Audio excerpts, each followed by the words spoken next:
4 वर्षांनंतर पार पडलेल्या मुंबई महापालिका निवडणुकीनंतर आता महापौर पदाची लढत अंतिम टप्प्यात पोहोचली आहे। मुंबई महापौर आणि उपमहापौर निवडणूक बुधवार 11 फेब्रुवारी रोजी होणार आहे।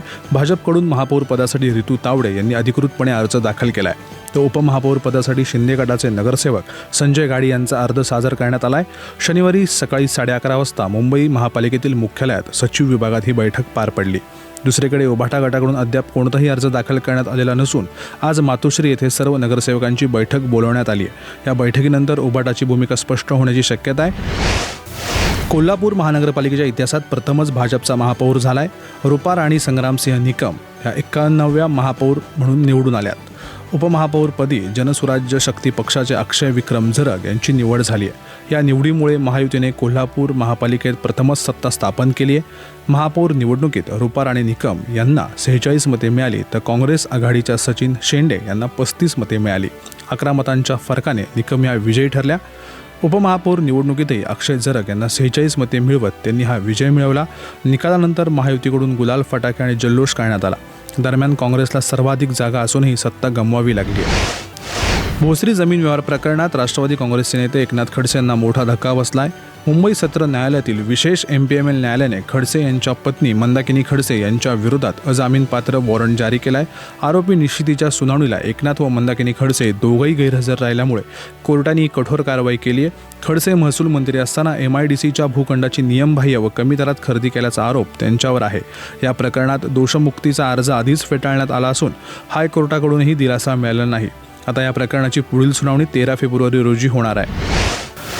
रत्नागिरीत क्रिकेट खेळत असताना एका खेळाडूवर काळाने घाला घातल्याची हृदयद्रावक घटना घडली आहे। युवा स्पोर्ट्सचे मालक आणि क्रिकेटपटू प्रवीण बबन पवार यांचे क्रिकेट सामन्यादरम्यान हृदयविकाराच्या तीव्र झटक्याने निधन झालंय। तालुक्यातील चिंचखरी येथे सुरू झालेल्या क्रिकेट स्पर्धेत ही घटना घडली आहे। सहकार्याने मारायला चेंडू खेळल्यानंतर 10 घेऊन परत येताना प्रवीण पंचासमोरच अचानक कोसळले।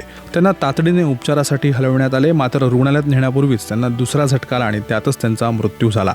त्यांच्या या अचानक निधनामुळे संपूर्ण क्रिकेट विश्वात शोककळा पसरली आहे। त्यांच्या पश्चात पत्नी, 2 मुले, आई, बहीण असा परिवार आहे। राजस्थान सरकारने मोठा आणि ऐतिहासिक निर्णय घेण्याचे संकेत दिलेत।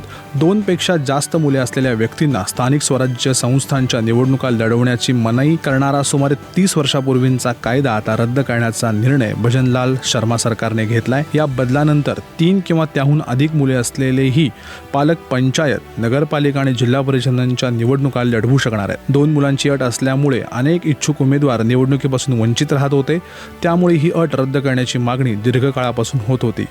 अखेर सरकारने या मागणीची दखल घेत पावले उचलली आहेत।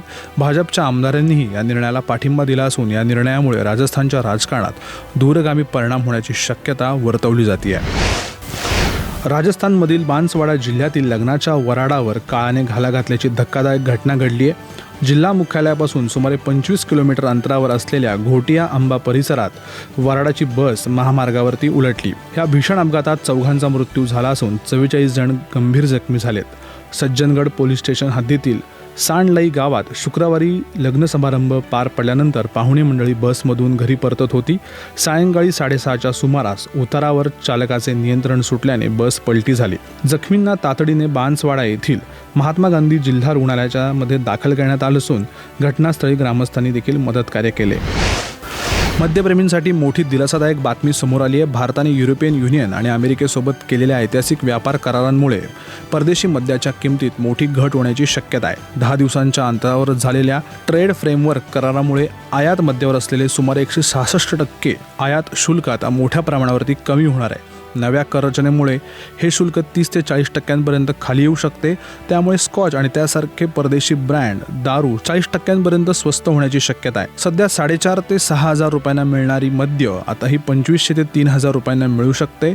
या निर्णयामुळे दिल्ली, नोएडा, गुरुग्रामसह देशातील मद्य बाजारपेठेमध्ये मोठी स्वस्तही दिसण्याची शक्यता आहे।